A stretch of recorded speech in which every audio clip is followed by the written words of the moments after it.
When she was in her early 30s, Margaret Fuller looked back at her life and remembered something that she realized as a child. She writes, I had stopped myself one day on the stairs and asked how I came to be here. How is it that I seem to be this Margaret Fuller? What does it mean? What should I do about it? She remembered asking herself these questions during a mystical experience she had when she was 21. It was Thanksgiving, and she had gone to church to please her father.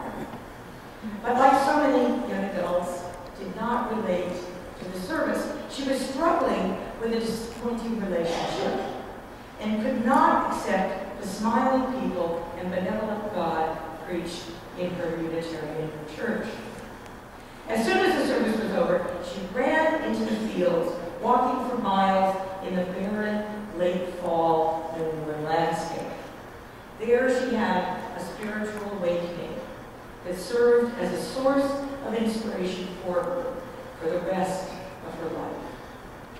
First, she stopped at a stream, which she describes as shrunken, voiceless, choked with withered leaves. Pretty much, I imagine, how she was feeling. She marveled that it did not lose itself in the earth. Continuing on the walk, she came to a pool surrounded by fig trees, and here's where things began to change. And this is what she writes to a friend. Suddenly the sun shone with that transparent sweetness, like the last smile of a dying lover, within which it will use when it has been unkind all cold autumn day. And even then passed into my thought a being from its true sun, from its native sphere, which has never since departed from me. Then she remembered those questions she asked herself as a child about who she was, and she, quote, saw how long it must be before the soul can learn to act under the limitations of time and space and human nature. And then she recognized something about the power of the soul. She goes on, I saw also that it must do it.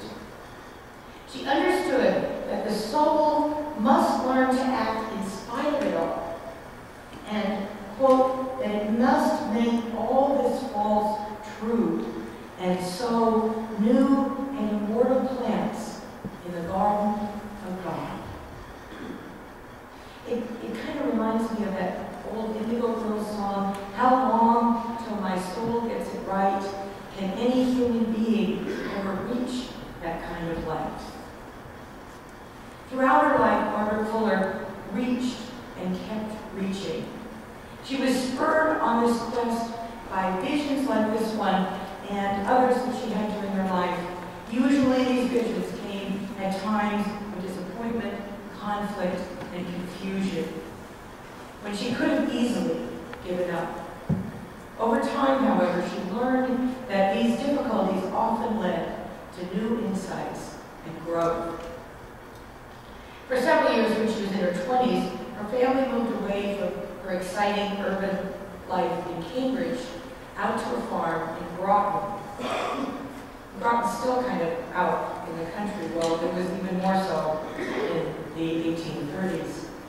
She hated the isolation and resented having to leave her friends, but she came to appreciate all that she learned in those years, and she reflected back a few years later. There in solitude, the mind acquired more powers of concentration and discerned the beauty of a stricter method. There the heart was awakened to sympathize with the ignorant and hope for the seemingly worthless, for a need was felt of realizing the only reality, the divine soul of visible creation, which cannot permit evil to be permanent, or its aim of beauty to be eventually frustrated in the smallest particular. She came to consider her time of isolation on the farm as her graduate school. There she delved deeply into the study of German writers, particularly Goethe. And there she wrote her first essays for publication. Although she had been teaching her younger siblings for a number of years, it was there in rural Massachusetts where she taught children other than her family, and for the first time, got paid. Teaching and writing became her dual career. At first, she wrote commentary on other authors and ideas, and then on art and music that she experienced in Boston. Before long, though, she turned to writing about what she experienced most directly in her life, the inferior status of women. Although alluded to in other essays and articles, she confronted the issue head-on in her groundbreaking essay, In the Diet. Now, from our perspective, in the 21st century, it's very difficult for us to understand the enormity of what it meant for her to question the gender norms of her day. Remember that this was only a half-century after the formation of the country. Biographer Bell Shavigny asserts, to conceive of women differently was tantamount to challenging the assumptions on which the nation was built. To say nothing of the religious assumptions of the Christianity, even the Unitarianism of the day.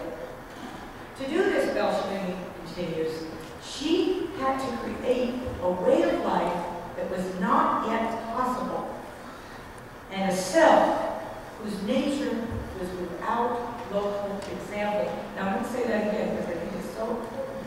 She had to create a way of life that was not yet possible, and a self whose nature was without local example. It kind of reminds me of what Mahatma Gandhi said, you must be the change you wish to see in the world. What amazes me is how Margaret Fuller could do this 2 centuries ago.